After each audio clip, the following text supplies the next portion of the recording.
Naku po, Joy at Beyonce po sa likod ng camera. So makikilala po natin itong dalawang ito sa likod ng camera kung gaano sila rin ka-close at ka-sweet po bilang isang magkapatid sa Kalingap Angel. So kita natin dito na tila talagang maganda ang kanilang banding at nagkukulitan ang dalawang kabataan na ito. As you can see naman, di ba?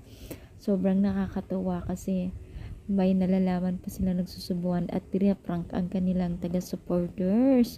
Na kunwari meron nagsusubo kay Joyon pala itong si Beyonce. Nako, ang dami yung napaprank dito mga mima. Itong si Beyonce at saka si Joy. So, kung mapapansin natin habang tumatagal ay nagiging close na rin po ang dalawang si Joy at si Beyonce at maraming natutuwa na kahit hindi maganda yung mga minsan pinagdadaanan na bawat isa sa kanila ay nakukuha nila talagang ngumiti sa tulong din ng Panginoon at sa Team Kalinga.